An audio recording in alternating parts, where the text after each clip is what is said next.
Former Conservative Home Secretary under John Major. Michael Howard served under Margaret Thatcher as well.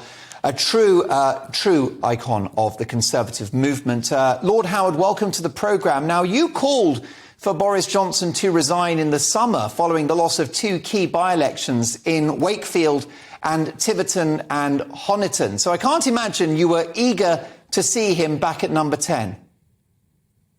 No, but I want to start by paying tribute to him tonight.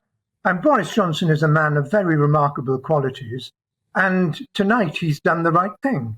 He's done the right thing for himself and for the Conservative Party and for the country.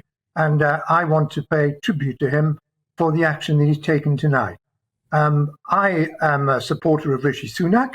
I think Rishi will provide the country with calm, responsible, sensible Conservative leadership over the next 2 years. And I think that we will be seeing the fruits of that leadership well in time for the Conservative Party to win the next election. Now, that may be a rather far-fetched view at the moment, given the opinion polls, but I don't believe that it's at all impossible. We've seen it happen before in our history.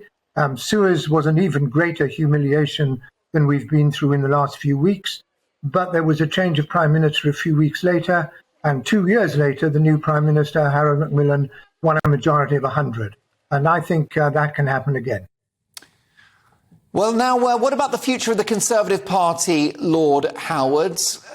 Lots of people were backing Boris in this leadership contest. He never, obviously, officially, declared his candidacy, but his people were bashing the phones. Do you think that Rishi Sunak, the likely next Prime Minister, will do a good job? Can he win the next election? Yes and yes. I think he will do a good job. I think he can win the next election. And I think Conservative members of Parliament, even those who are disappointed by Boris' decision tonight, and I know many of them will be disappointed, I think they will understand that if they want to keep their seats at the next general election, they have to unite behind Rishi Sunak. They have 2 years in which to confront the enormous challenges facing the country, overcome those challenges, deliver the kind of leadership that the country so badly needs. And can Rishi Sunak unite the party, given the fact that there's a perception, Lord Howard, that he'd been plotting Boris Johnson's downfall for months, as early as winter of last year? Well, there are all sorts of perceptions, and they're not always accurate. He resigned as a matter of principle, but whether you agree with that or not, and whether you were very upset about his decision at that time, we have to put these things behind us. These are past grievances, and we can't allow them to stand in the way of the task that faces the Conservative Party now for the good of the country, for the good of all the people we care about. We have to confront those challenges, take those decisions, and deliver the sensible leadership which the country so badly needs. And what about Penny Mordaunt, Lord Howard? Do you think that she should concede the contest now, or do you think if she can hit 100 votes, the Tory membership, the grassroots, who of course deliver the leaflets and do the canvassing, deserve a say in who their leader is? Well, it's obviously a matter for Penny if she can get the 100. I personally would prefer her to withdraw, because I think the sooner we can start on this great task that confronts the new government, the better. And I think it would be a good thing if Rishi were to become Prime Minister tomorrow. But if Penny gets the 100, whether she withdraws is a matter for her. If she doesn't get the 100, well, that's that. Well, indeed. That party that you previously were leader of, Lord Howard, do you think it's irreparably damaged in terms of its reputation, the ill-fated mini-budget? Do you think that the party is, I don't know, has it reached the point of no return? Does it face an existential threat at the next election? Not at all. I think that in time, if we get the kind of leadership that I hope we will get, people will be able to put the last few weeks behind them like a kind of bad dream. And I think it will fade into the recesses of our collective memory. It's been a bad time, no denying that. terrible mistakes were made, but we can recover from that, and we can overcome the challenges. We're a great country, and we've faced challenges before and overcome them, and we can do that again. And the new government will have 2 years to do that before the next election, when people will have to choose between our Conservative Prime Minister and the man who, if the country had listened to at the last general election, would have had Jeremy Corbyn as its Prime Minister.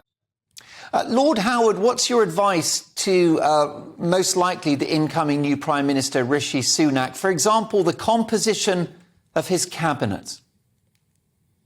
Oh, I think it would be very sensible for him to bring together, because very important, as everybody said, to unify the party, to bring together people from all strands of the party. The Conservative Party is a coalition. It's always been a coalition. There are different strands of opinion within it, and it would be very good and very sensible to have all strands of opinion reflected in that cabinet. And what about Michael Gove, for example? Do you think he should be back in the cabinet, given the fact that he's quite a troublemaker on those backbenches? Well, I'm not going to go through a list of names with you, Mark. The cabinet is not for me to decide, thank goodness. It's for Rishi Sunak to decide, and I'm more than content to leave that to him. Finally, Lord Howard, have you not been dismayed at the public airing of laundry on the part of your party, this soap opera, as my viewers at home are worried about far more pressing matters like their mortgage, their rent, the cost of filling their car with petrol or heating their homes? Well, look, the last few weeks have been a bad dream, and of course I've been upset by them, and of course I regret them.